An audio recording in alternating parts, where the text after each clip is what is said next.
네, 다른 건 특별히 없고요. 하나님 말씀 같이 살펴보죠. 네, 하나님 말씀은 누가복음 15장입니다. 누가복음 15장 11절에서 20절까지 말씀입니다. 같이 하신 줄 알고 한 절씩 교독하도록 하겠습니다. 또 이르시되 어떤 사람에게 두 아들이 있는데 그 둘째가 아버지에게 말하되 아버지여 재산 중에서 내게 돌아올 분깃을 내게 주소서 하는지라. 아버지가 그 살림을 각각 나누어 주었더니 그 후 며칠이 안 되어 둘째 아들이 재물을 다 모아 가지고 먼 나라에 가 거기서 허랑방탕하여 그 재산을 낭비하더니 다 없앤 후 그 나라에 크게 흉년이 들어 그가 비로소 궁핍한지라. 가서 그 나라 백성 중 한 사람에게 붙어 사니 그가 그를 들로 보내어 돼지를 치게 하였는데 그가 돼지 먹는 쥐염 열매로 배를 채우고자 하되 주는 자가 없는지라. 이에 스스로 돌이켜 이르되 내 아버지에게는 양식이 풍족한 품꾼이 얼마나 많은가 나는 여기서 주저 죽는구나. 내가 일어나 아버지께 가서 이르기를 아버지 내가 하늘과 아버지께 죄를 지었사오니 지금부터는 아버지의 아들이라 일컬음을 감당하지 못하겠나이다. 나를 품꾼의 하나로 보소서 하니라 하고 이에 일어나서 아버지께로 돌아가니라. 아직도 거리가 먼데 아버지가 그를 보고 측은히 여겨 달려가 목을 안고 입을 맞추니. 아멘. 하나님의 말씀입니다. 오늘 진정한 회개란 무엇인가 라는 제목으로 같이 하나님 말씀 좀 살펴보기를 소원합니다. 예전에 어떤 성도님하고 상담을 하는데요. 그 성도님이 이런 이야기를 하셨습니다. 요즘 회개가 잘 안 된다고. 회개가 잘 안 된다라고 하시더라고요. 그래서 제가 그 이야기를 듣고 이렇게 여쭤봤어요. 회개가 뭐냐고 물어봤어요. 이유인즉 그분의 의도는 울고불고가 잘 안 된다는 겁니다. 여러분 죄를 보고 울고불고 하는 게 회개인가요? 정서적인 카타르시스가 일어나는 게 회개일까요? 저는 오늘 여러분과 함께 진정한 회개가 무엇인가를 좀 살펴보려고 합니다. 오늘 본문은 우리가 잘 아시는 대로 탕자의 이야기입니다. 한 아버지 집에 두 아들이 있었습니다. 둘째 아들이 아버지가 이래라 저래라 하는 게 너무 싫은 거예요. 아버지가 뭐 틀린 말씀 하시겠습니까? 근데 그게 잔소리처럼 들리는 거죠. 너무 싫은 거예요. 우리도 그러잖아요. 하나님 말씀이 싫은 거예요. 내 마음대로 내 욕심대로 하고 살고 싶은 겁니다. 탕자도 그래서 어떻게 하나요? 결국 아버지께 유산을 요구하고 그것을 받아서 아버지 집을 떠나게 됩니다. 먼 나라로 가게 되죠. 처음에는 좋았습니다. 돈도 있겠다 흥청망청 쓰면서 내 마음 내키는 대로 사는 거죠. 나쁜 짓 하지 마라, 일찍 들어와라, 잔소리 하시는 아버지도 없으니 얼마나 신났겠습니까? 그러다가 돈을 다 썼는데 문제는 때마침 또 나라에 흉년이 든 겁니다. 그래서 당시 유대인들이 경멸하는 돼지를 치는 일을 합니다. 돼지가 먹는 음식도 없는 비참한 지경에 가서야 아버지께로 돌아가기로 결단하고 돌아오는 내용입니다. 여러분, 오늘 이 본문을 통해 진정한 회개가 무엇인가를 좀 같이 살펴보려고 합니다. 오늘 17절 말씀 보시면 이렇게 시작하죠. 이에 스스로 돌이켜라고 이야기합니다. He came to himself. 이에 스스로 돌이켜. 유대인들에게 돌이키다라는 회개는 추상적인 의미가 아니에요. 아주 구체적인 의미입니다. 아주 구체적인 의미. 이 슈브라는 단어를 쓰고 있는데요. 이 구체적인 행위 동사입니다. 예를 들면 구약에 요나가 있잖아요. 요나가 니느웨 백성에게 회개의 메시지를 선포하죠. 자, 그 말씀을 듣고 백성들이 또 왕부터 모든 백성들이 어떻게 했다고 이야기하나요? 요나서 3장 10절에 보시면 그들이 행한 것 곧 그 악한 길에서 돌이켜 떠났다라고 이야기해요. 그들이 행한 것 곧 그 악한 길에서 돌이켜 떠났다. 이게 유대인들의 개념, 나아가 성경적인 개념에서 본 회개입니다. 회개는요, 쉽게 말해서 방향을 바꾸는 거예요. 뉴턴을 하는 겁니다. 어느 방향으로요? 하나님께로 방향을 돌이키는 거죠. 탕자의 이야기를 살펴본다면 어때요? 죄는 아버지, 즉 하나님과 의절하고 아버지 집을 떠나 다른 곳으로 가는 게 뭐예요? 그게 죄입니다. 그러면 반면 회개는요, 정신을 차리고 다시 아버지께로 돌아오는 것이 회개입니다. 왜요? 가던 방향을 돌이킨 거니까. 20절 말씀 보시면 이렇게 시작하죠. 이에 일어나 누구께로요? 아버지께로 돌아가니라 라고 이야기합니다. 여러분, 우리가 회개의 특징에 대해서 살펴보기에 앞서서 구별해야 될 것이 있는데, 회개는요, 후회나 슬픔과 같은 감정선에서 일시적인 변화와는 확실하게 구별됩니다. 물론 진정한 회개에는 감정적인 변화가 따를 수는 있어요. 그러나 그 자체가 회개가 아니라는 거예요. 성경은 절대 후회와 슬픔과 같은 감정적인 변화의 단계에서 머무는 것을 결코 회개로 보지 않습니다. 여러분, 에서가 장자권을 야곱에게 팔았어요. 그죠? 나중에 이거 후회가 되는 거예요. 그걸 엄청 후회하며 다시 돌려달라고 애원했습니다. 히브리서 12장 17절 보시면 에서가 이렇게 이야기하는 걸 볼 수 있어요. 너희가 아는 바와 같이 그가 누구예요? 에서가요. 그 후에 축복을 이어받으려고 눈물을 흘리며 구했대요, 장자권을. 자, 근데 어떻게 됐대요? 버림받아 회개할 기회를 얻지 못하였다. 눈물을 흘리며 구했지만 회개할 기회를 얻지 못했다라고 이야기하고 있습니다. 가룟 유다도 예수님 배신하고 이거 내가 잘못했구나라는 걸 깨달았어요? 못 깨달았어요? 깨달았다고요. 뼈를 깎는 듯한 후회의 감정과 슬픔에 북받쳤지만 그는 자살로 인생을 마감했습니다. 성경은 그것을 회개로 보지 않아요. 마태복음 27장 3절에서 5절 가룟 유다의 모습이 나옵니다. 같이 읽어볼까요? 시작.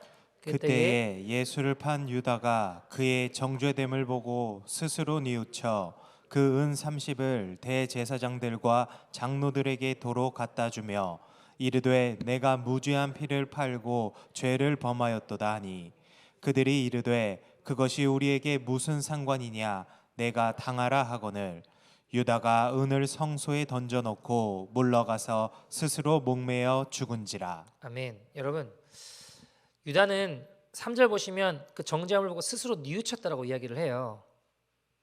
감정적으로 이게 문제구나, 잘못됐구나 했는데 결국 그의 인생은 뼈를 깎는 듯한 후회의 감정과 슬픔에 북받쳤지만 뭘로 마감돼요? 자살로 마감된다고요.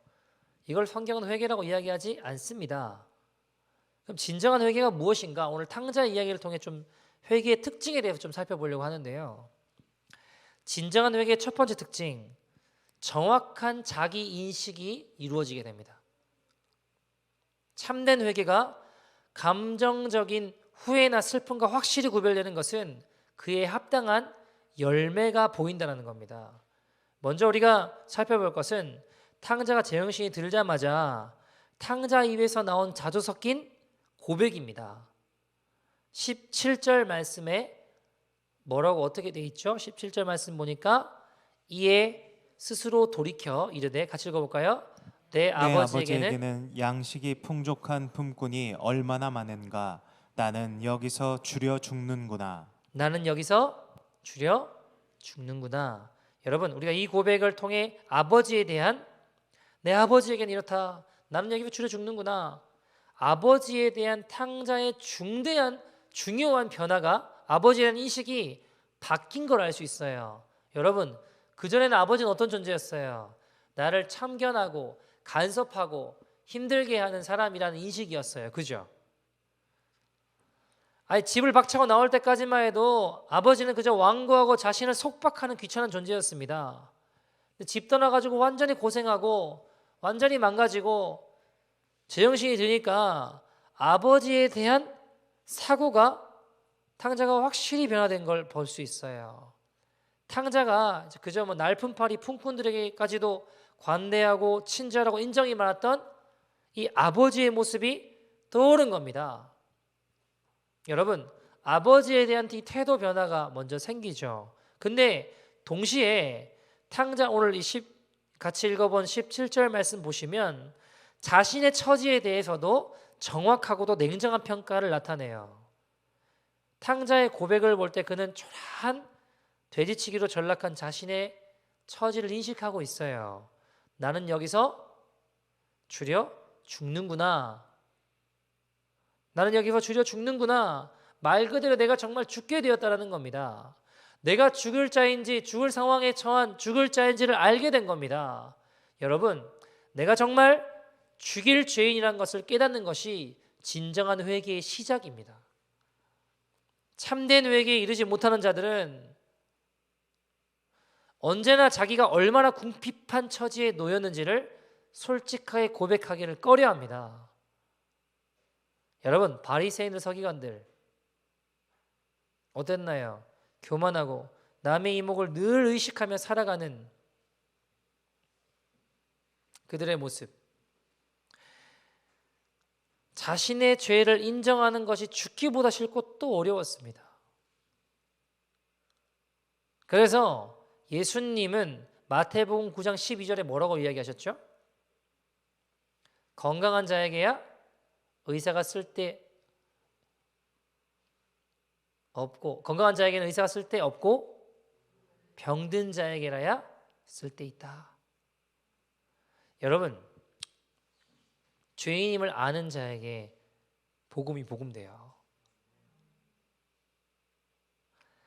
탕자의 이 자주 섞인 고백, 나는 주려 죽게 되었구나.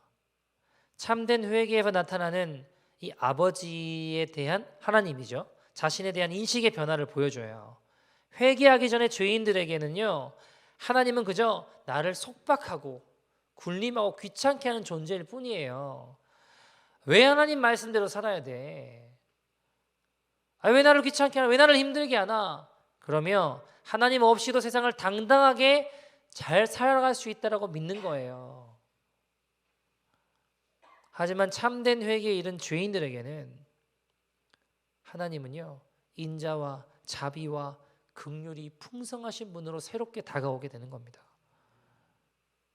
그리고 나는요, 하나님의 그 긍휼과 자비가 없이는 한순간도 살아갈 수 없구나. 한순간도 살 수 없구나. 나는 곧바로 주려 죽을 수밖에 없는 비참한 존재라는 걸 뼈저리게 느끼게 인식하게 됩니다. 여러분, 이처럼 진정한 회개에는 나 자신과 하나님, 나아가 세상을 바라보는 모든 방식의 근본적인 변화가 나타납니다. 참된 회개라고 하는 건 상투적이고 일시적인 기분 전환이 아니에요. 강력하고 예리하고 우리 영혼을 산산이 부수고 삶을 변화시키고 태도를 바꾸는 총체적이고 전면적인 방향 전환을 의미합니다. 즉 참된 회개를 통해 우리 안에 새 영을 이식시키시는 성령님의 수술 작업이 진행되는 거죠. 에스겔 11장 19절 20절 같이 한번 읽어볼까요? 시작. 내가 그들에게 한 마음을 주고 그 속에 새 영을 주며 그 몸에서 돌 같은 마음을 제거하고 살처럼 부드러운 마음을 주고 내 율례를 따르며 내 균례를 지켜 행하게 하리니 그들은 내 백성이 되고 나는 그들의 하나님이 되리라. 아멘. 진정한 회개의 두 번째 특징, 하나님께 통회하는 심령이 일어납니다. 누구한테요? 하나님께 통회하는 심령이 일어나요. 여러분, 탕자의 모습을 보면서 회개의 진정성을 보여주는 두 번째 단서가 뭐냐? 오늘 18절 말씀 보시겠습니다. 18절 같이 읽어볼까요? 18절 시작. 내가 일어나 아버지께 가서 이르기를 아버지, 내가 하늘과 아버지께 죄를 지었사오니. 아멘. 자 보세요. 그의 고백입니다. 근데 뭐라고 고백하죠? 내가 아버지께 죄를 지었사오니라고 이야기하나요? 먼저 누가 나와요? 내가 하늘과라고 했다고요. 하늘과. 하늘과, 그죠? 아버지를 만나자 먼저 고백하는 탕자의 말 속에 의미심장한 게 담겨 있는데요. 탕자는 단순히 아버지께 죄를 지었음이 아니라 먼저 하늘의 죄를 지었음을 고백하고 있는 겁니다. 여러분, 여기 하늘이라는 표현은 하나님을, 유대인들은 하나님이라고 표현을 잘 못해서 이 완곡하게 표현했거든요. 십계명 중에 이제 여호와 이름을 망령되이 일컬지 말라, 부르지 말라라는 계명이 있잖아요. 그래서 하나님을 하늘로 표현을 했다고요. 탕자는 자신의 죄가 단지 아버지에 대한 불효의 차원을 넘어서 그 이상의 것임을 인식했습니다. 즉 쉽게 말해서 내가 지금 하나님께 불순종한 죄인임을 자각한 거예요.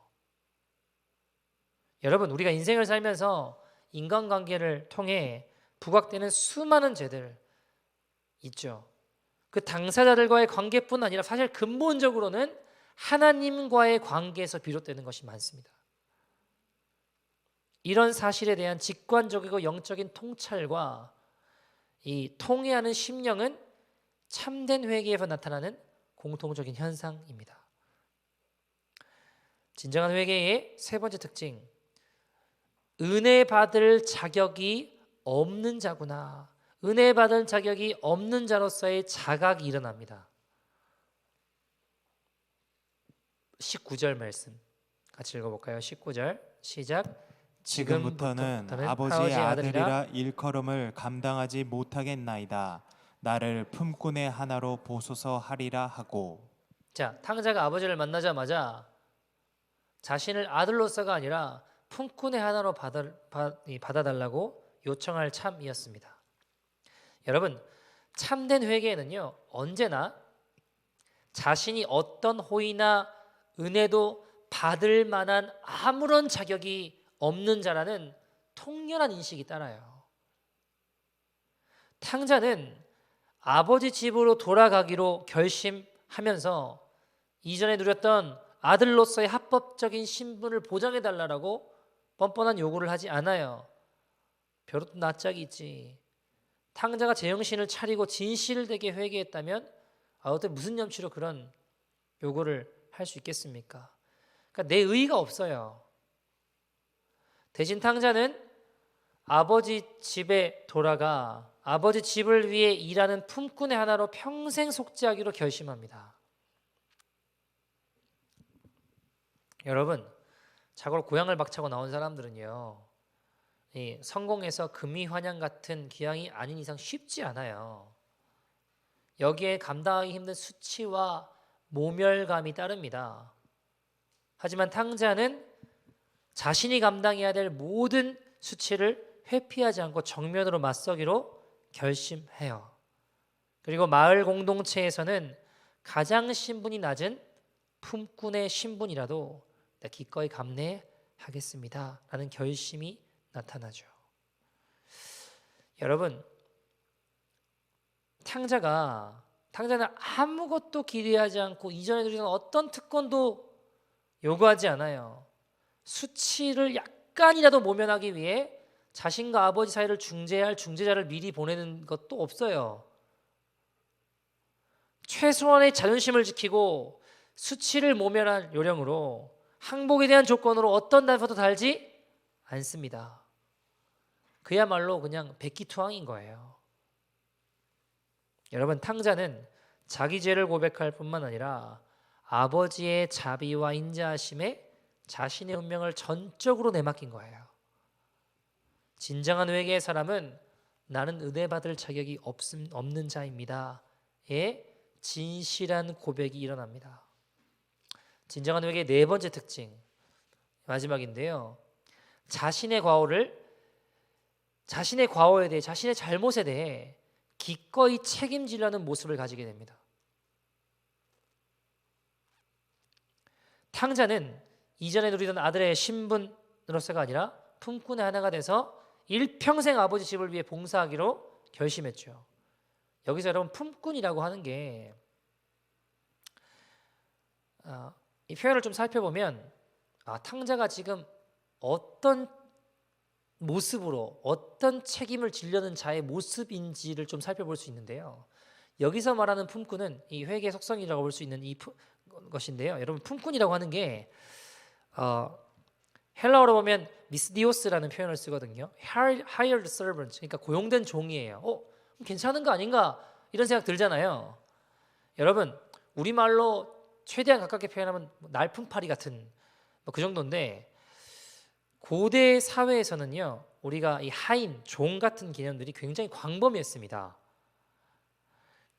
영국의 신학자인 오스털리는 그의 저서인 유대적 배경 Jewish background에서 1세기 이스라엘 사회에 존재했던 하인들을 이 세 가지 계층으로 구별해요. 가장 위에 있는 첫 번째 계층은 bondsmen, 두 번째 계층은 slaves of the lower class, 세 번째 계층은 hired servants입니다. 첫 번째 계층에 속하는 이 bondsmen은 주인의 재산의 일부로 거의 주인 가족들과 똑같은 건 아니지만 어느 정도 비슷한 위치에 있었어요. 그러니까 우리 그 집사 같은 사람도 있잖아요. 집안을 돌보고 관장하고 또는 뭐 튜러하고 공부를 가르치는 친구들이라든가 이런 계층의 사람들을 이야기했고요. 그 바로 밑에 두 번째 계층에 속하는 slaves for a lower class는 이 bondsman의 지위를 받기 때문에 그거보다는 한 단계 낮은 단계의 하인입니다. 그리고 세 번째 단계에 속하는 hired servants가 바로 이 탕자의 비유에 나오는 품꾼에 해당하는 거예요.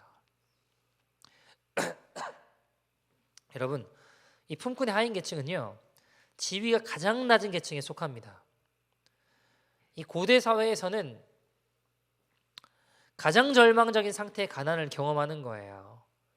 사실 이 세 번째 계층은요, 위에 첫 번째, 두 번째 계층은 주인이 그의 의식주를 해결해 줘요. 근데 이 세 번째 계층은 보장되지가 않아요. 자신의 의식주가.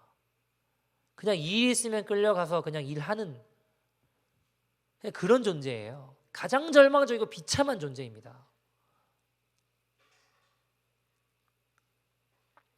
근데 탕자가 지금 아버지 집으로 돌아가기로 결심을 하고 이 세 번째 계층에 해당하는 가장 절망적인 그것을 내가 받아들이고 수용하고 그 태도로 나아가겠다라는 마음을 가지고 있는 거예요. 여러분, 이 품꾼의 신분이 되겠다고 계획하는 건 회개의 측면에서 우리에게 시사하는 바가 굉장히 큽니다. 우리는 회개하면 회개합니다. 잘못했습니다. 라고 말하면 입으로만 때우는 것으로 생각하기 쉽죠. 근데 회개에는요 반드시 내가 저지른 죄악에 대해서 행동에 대해서 책임지라는 자세가 동반된다는 겁니다. 그래서 주님의 말씀에 예배드리러 오다가 형제랑 불화한 게 생각나면 예물을 제단에 놓고 가서 화해하고 와서 예물을 드리라고 하잖아요. 뭐 잘못했는데 괜찮은 애가 아니라 가서 해결하고 오는 거예요. 탕자도 지금 품꾼이 되겠다고 하는 것은 내 잘못에 대한 책임을 지려는 자세로 나아가려는 겁니다. 이게 참된 회개의 특징이라는 겁니다. 자, 여러분 그러면 우리가 회개함으로 나아오려고 할 때 우리 주님은 어떻게 하실까요? 이 네 가지 회개의 특징을 살펴봤는데 우리가 회개함으로 나아오려고 할 때 우리 주님 어떻게 하실까요? 이런 우리를 향한 탕자를 향한 아버지의 모습을 좀 살펴보죠. 20절 말씀 같이 읽어볼까요? 시작. 이에 일어나서 아버지께로 돌아가니라. 아직도 거리가 먼데 아버지가 그를 보고 측은히 여겨 달려와 목을 안고 입을 맞추니. 자 보세요. 아직도 거리가 먼데 아버지가 그를 보고 어떻게 여겼대요? 측은히 여겼대요. 여기서 측은이라는 단어는요 창자로부터 나오는 어떤 부모의 모성애 같은 비슷한 거라고 따진다면 그런 느낌이에요. 그러니까 지금 아버지는요 누더기를 걸치고 나타난 아들을 보자마자 위장과 창자가 쥐어짜는 듯한 본능적인 감정을 느낀 거예요. 어떻게 했다고 하죠? 아직도 거리가 먼데 누가 먼저 봤어요? 아버지가 먼저 봤어요. 목을 안고 입을 맞추고 껴안고. 여러분, 아버지가 먼저 봤다라는 말은 무슨 말일까요? 아버지는 아들이 집을 나간 그날부터 하루도 빠지지 않고 아들을 기다렸다는 겁니다. 왜냐하면 당시 살아있는 아버지에게 유산을 물려달라고 하는 건 말이 안 되는 거예요. 유산이라고 하는 건 돌아가신 다음에 권리를 주장할 수 있는 건데, 살아계신 분에게 유산을 달라고 하는 건 아버지는 죽었다라는 거예요. 동네의 수치입니다. 동네의 수치. 그뿐 아니라 이런 일어날 수 없는 일을, 일어날 수 없는 말을 하는 거예요. 여러분, BC 2세기, 주전 2세기의 유대인들의 지혜서인 실학서를 살펴보면 이런 경우에 마을 사람들로부터 왕따당해요. 분리당해요. 괴롭힘당해요. 집단으로 괴롭힘당하고 또 마을 불량배 같은 이들로부터 위협도 받게 되어 있습니다. 자, 그거는 모른다 치고, 여러분, 말씀에 보면 신명기 21장 18절에 21절에 보면 사람에게 완악하고 패역한 아들이 있어 그의 아버지의 말이나 그의 어머니의 말을 순종하지 아니하고 부모가 징계를 해도 순종하지 않아요. 19절에 그의 부모가 그를 끌고 성문에 이르러 그 성읍 장로들에게 나아가서 해도 안 된다. 얘는 그 성읍 장로들에게 말하기를 우리가 이 자식은 완악하고 패역하여 우리 말을 듣지 아니하고 방탕하며 술에 잠긴 자라 하면 21절 그 성읍의 모든 사람들이 그를 돌로 쳐 죽일지니 이같이 내가 너희 중에 악을 제하라 그리하면 온 이스라엘이 듣고 두려워했다라고 이야기하죠. 굉장히 심각한 상황이에요. 혹시라도 마을 사람들이 먼저 아들 발견하면 어떻게 되는 거예요? 아들은 모든 수치와 모욕을 감당해야 됩니다. 자칫 잘못하면 목숨을 잃을 수도 있습니다.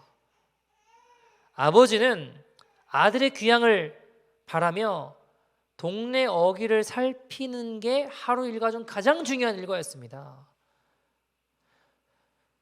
분명히 자기 소유지 중에 가장 높은 곳, 가장 멀리 볼 수 있는 곳에 뭐 포도원 망대 같은 곳이나 집의 지붕 위에 올라가서 아들을 기다렸을 거예요. 그러던 어느 날 저 지평선 너머 끝자락에 하나의 점이 나타나요. 점점 윤곽이 커지기 시작해요. 아버지는 그 사람이 내 아들인 걸 직감적으로 알 수 있습니다. 여러분, 다른 사람은 몰라도 아버지는 알아요. 그래서 성경은 뭐라고 표현하죠? 아직도 거리가 먼데, 상거가 먼데도 아버지가 아들을 본 것은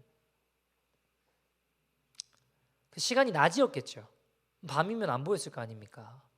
그러면 낮이면 그 시간에 마을 어귀에 사람들이 많을까요? 적을까요? 북적북적이겠죠. 그럼 그들로부터 오는 조롱과 핍박과 수치가 있을 거 아닙니까? 아버지는 그 아들이 마을에 당도하기 전에 가장 먼저 그를 발견하고 맞이하기를 원했습니다. 그건 탕자로 낙인 찍힌 아들이 아버지와 화해하지 않은 채로 마을 입구에 들어서면 마을 사람들로부터 당하게 될 온갖 조롱과 수치와 욕설과 심하면 폭행으로부터 아들을 보호하기 위해서예요. 아버지는 아들 대신에요, 그 자신이 그 모든 창피와 모욕과 욕설을 기꺼이 당하기로 결정한 겁니다. 여기서 우리가 분명히 기억해야 될 사실 중에 하나는요, 아버지가 과거의 일을 아무것도 없다듯이 그냥 까마듯이 잊고 그냥 무턱대고 받아들인 게 아니고요, 탕자가 저지른 모든 죄악을, 이건 반드시 누군가 책임을 져야 돼요. 누가 지기려고 하는 거예요? 아버지가 아들이 감당해야 될 책임과 수치를 자신에게 돌리고 있다는 겁니다. 여러분, 아버지는요, 아들을 위해서 자신이 가지고 있던 명예와 체면, 자존심 모두를 버렸습니다. 아버지로서 행사할 수 있는 최소한의 권한마저 포기했습니다. 여러분, 당시 유대 사회는요, 목숨보다 중요한 게 명예였어요. 근데 이런 아버지의 행동은 가히 충격적이고 파격적인 겁니다. 여러분, 이 모습이 정확하게 예수님 행하실 그 십자가의 구속 사역에 대한 완벽한 예표가 되죠. 여러분, 아버지가 아들을 보고 달려가서 어떻게 했다고 하죠? 와락 안 왔다라고 표현하고 있어요. 그죠? 20절을 보니까 안 왔다라고 표현하고 있어요. 제가 실험을 해봤어요. 집에서 제가 아내를 이렇게 안아봤거든요.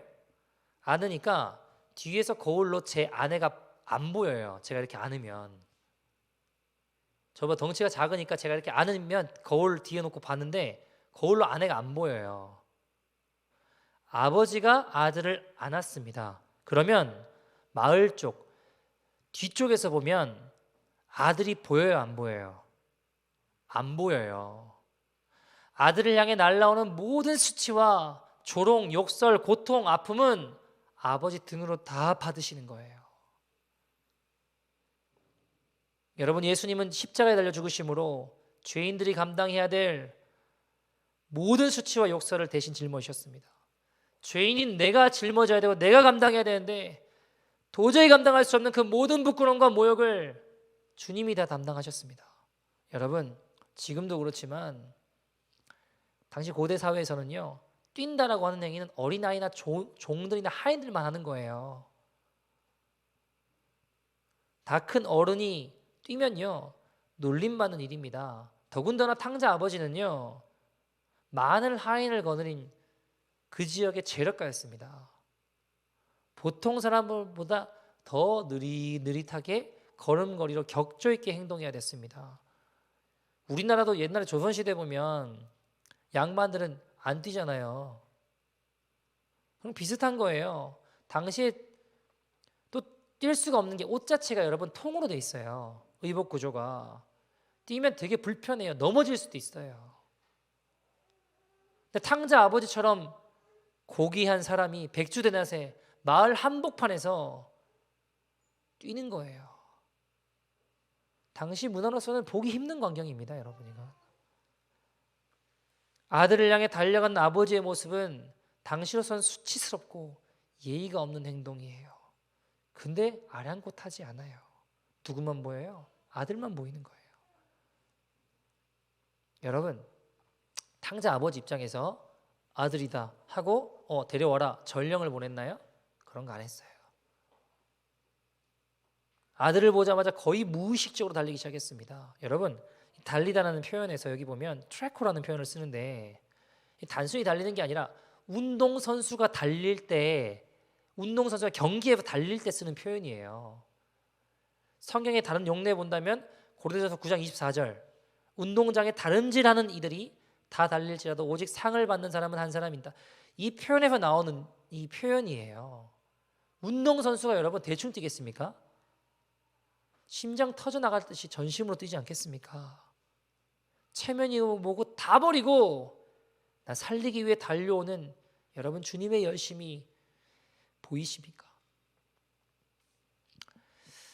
전 여러분 이 장면을 보면서 예전에 그 TV에서 봤던 이산가족 상봉하는 장면이 떠올랐어요. 얼마 전에 친구 목사가 유튜브에 그 짧은 영상이 있더라고. 이산가족 상봉하는 거, 헤어졌던 몇십 년 동안 뭐 전쟁을 통해서건 여러 가지 상황을 통해서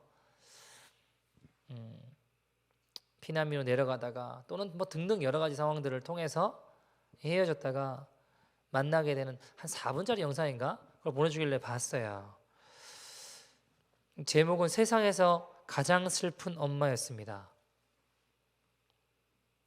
엄마 권순희 씨가 30년 만에 딸 김애자 씨를 만나게 되었습니다. 딸은 처음에 엄마를 못 알아봤어요. 보니까 6살 때 헤어졌더라고요. 30년 만에. 근데 엄마는 보자마자 알아요. 엄마는 그 서로 뭐 TV 같은 걸로 이렇게 보이던데 보니까 이게 딸은 뭐 제주도에 있고 엄마는 서울에 있고 뭐 그러더라고요. 예전의 일들을 막 물어보는 거예요. 어떻게 헤어졌냐? 언제 헤어졌냐? 6살 때 부산에서 헤어졌어요. 특징들을 물어봐요. 목에 흉터가 있대요. 딸이 진짜 목에 흉터가 있는 거예요. 그거 확인하자마자 막 엄마 하고 막 울고 하는데 여러분 6살 때 헤어졌으니까 30년 만에 만난 거예요. 근데 엄마는 끝까지 찾아내는 거예요. 이춘자 씨랑 정덕순 어머니라는 분도 나왔는데 보자마자 바로 알더라고요. 그래서 질문을 해요. 어디서 헤어진지 아냐? 우리 어디서 헤어졌냐? 하니까 이 딸이 어딘지는 잘 모르겠는데 엄마가 10밤만 자고 온다고 했다고. 근데 안 떨어지려고 막 안 떨어질래 하니까 엄마가 10밤 지나면 오겠다 하고 울면서 동생을 맡겨놓고 10밤만 자면 오겠다고 했는데 엄마가 이 약속을 못 지킨 거예요. 사정이 있어서 2달 만에 가보니까 이 딸하고 동생하고 없는 거예요. 그렇게 30년이 지났습니다. 보자마자 그 이야기들을 서로 나누는데 10밤만 자면 온다고 했다고, 동생 맡겨놓고 떠났는데 안 왔다고, 30년 만에 찾아서 화면으로 서로 보는데 엄마 하고 막 우는데 제가 참 눈물이 많이 나더라고요. 어떤 사연은 보면 전쟁통에 아이를 잃어버리고 그때 헤어질 때 특징이 목에 뭐 흉터가 있었대요. 서로 이야기하는데 알아보는 거예요. 이게 여러분 뭐 단순히 우리나라에 있는 사람 찾는 정도가 아니고 지구 반대편에서 찾더라고요. 어떤 분은 대구에 있고 로스앤젤레스 미국의 지구 반대편에 있는데도 찾아내더라고요. 꿈에도 그리던 자녀를, 뭐 동생을 보자마자 감정에 북받쳐 울음을 터뜨리고 심지어 막 오열을 하고 대성통곡을 하면서 얼싸안고 우는 장면들을 보니까 저도 눈시울이 붉어지더라고요. 그 긴 세월 동안 기억하면서 찾아내는 거예요. 여러분 쉽지 않아요. 5년 10년만 지나도 친구들도 잊어버리고요. 도움을 준 사람도 받은 사람도 잊어버리기 일쑤입니다. 그런데 수십 년 동안 그 긴 세월 동안 포기하지 않고 얼마나 시간이 많이 지났건 얼마나 많은 노력이 들건 기울이건 내가 무슨 대가를 치러서라도 어떤 희생을 치러서라도 너를 찾아낼 거야. 나는 너를 포기하지 않아. 이 마음이지 않을까요? 그 자녀를 찾는 부모의 마음, 탕자를 찾는 부모의 마음. 저는 이 마음, 이 어미의 열심, 이 포기하지 않고 자녀를 찾아내는 혼신적인 열심이 오늘 저와 여러분을 포기하지 않으시는 하나님의 열심으로 보였습니다. 네가 얼마나 엎어져 있건, 얼마나 실패했건 무너져 있건, 네가 어디까지 멀어졌다고 해도, 아무리 세월이 오래 갔다고 해도, 내가 무슨 대가를 치러서라도 내 하나뿐인 아들 예수를 십자가에 못 박혀 죽인다고 해도, 무슨 희생을 치러서라도 너를 찾아낼 거야. 너를 포기하지 않아. 우리 주님 우리에게 이렇게 말씀하십니다. 이사야서 49장 15절 16절. 여인이 어찌 그 젖먹는 자식을 잊겠으며 자기 태에서 난 아들을 긍휼히 여기지 않겠느냐. 그들이 혹시 잊을지라도 나는 너를 잊지 아니할 것이라. 내가 너를 내 손바닥에 새겼다.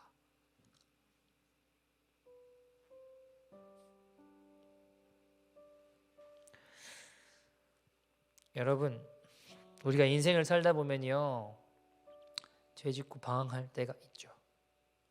야, 주님 나 같은 건 이제 잊으실 거야 하는 깊은 절망의 늪에 빠질 때도 결코 우리를 잊어버리지 않으시는 분이 계십니다. 손바닥에 새기신 그 사랑으로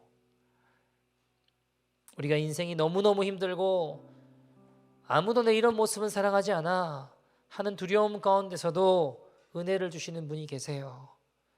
여러분, 은혜가 더 큽니다.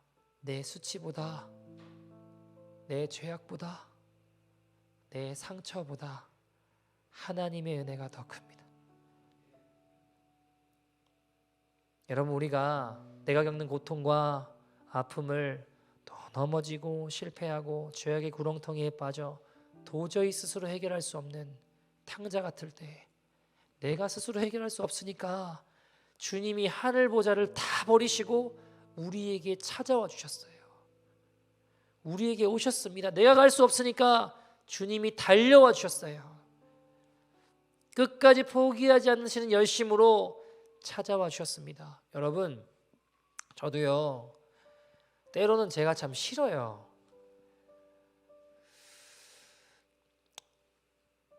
죄짓고 부족하고 넘어지고, 야, 정말 박종민, 네가 왜 목회를 해가지고 귀한 성도님들 시험 들고 힘들게 하냐? 왜 너 같은 놈이 목회를 해가지고 귀한 성도님들 마음을 어렵게 하냐? 실력도 능력도 자격도 없는데 내가 붙들고 있는 건가? 그런 생각해요. 주님 죄송합니다 하며 눈물로 마음을 지새기도 합니다.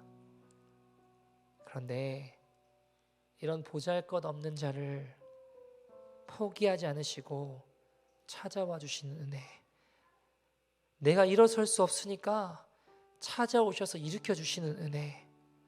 여러분, 그 찬양 있잖아요.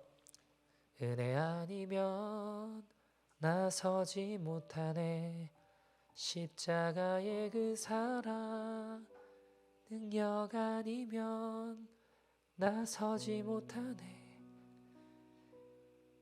여러분, 그 은혜 아니면 우리가 어찌 살 수 있겠습니까? 손바닥에 새기신 그 사랑으로 우리를 잊지 않으시고 끝까지 찾아와 주시는, 우리를 향해 달려오시는 그 워낙 않으셔서 주님 십자가 그 등 뒤로 우리의 모든 수치와 아픔과 눈물과 죄악을 다 감당하시는 그 은혜 아니면 여러분, 우리가 어찌 살 수 있겠습니까? 우리가 이 시간 좀 찬양하고 같이 기도했으면 좋겠는데요. 하나님, 우리에게 참된 회개의 영을 부어주시옵소서. 도저히 주님께 다가갈 능력도 힘도 없는 우리에게 주님 오늘 그 은혜로 찾아와 주시옵소서. 달려와 주시옵소서. 그 고백으로 우리 찬양하며 나갔으면 좋겠습니다. 어둠 속 헤매던 내 영혼, 어둠 속에 매이던 내 영혼, 갈 길 몰라 방황할 때에 주의 십자가 영광의 그 빛이 나를 향해 비추어 주셨네. 주홍 빛보다 더 붉은 내 죄가, 주홍 빛보다 더 붉은 내 죄, 그리스도의 피로 씻기어 완전한 사랑, 완전한 사랑, 주님의 은혜로 새 생명 주께 얻었네. 은혜 아니면, 은혜 아니면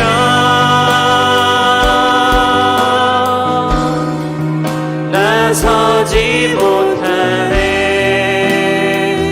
십자가의 그 사랑, 십자가의 그 사랑, 능력 아니면 나서지 못하네. 은혜 아니면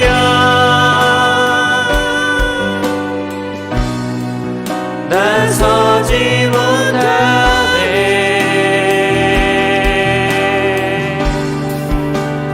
놀라운 사랑, 그 은혜 아니면 나서, 주님의 은혜가 아니면 나 살 수 없습니다. 은혜 아니면,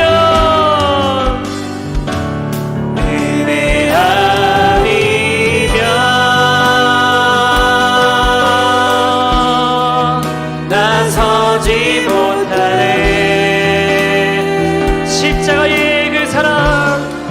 십자가의 길 오늘도 우리를 포기하지 않으시고 하나님 그 은혜로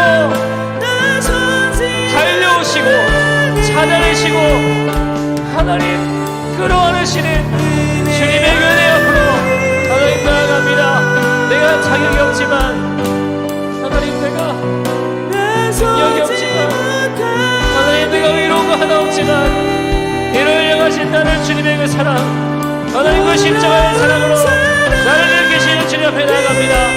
하나님 우리에게 참된 회개의 영을 부어주시옵소서. 도저히 이렇게 당할 능력도 힘도 없는 오늘 우리에게 그 은혜로 찾아와 주시옵소서. 그 은혜로 달려와 주시옵소서. 나같이 주의 이름 부르고 동서로 기도했습니다.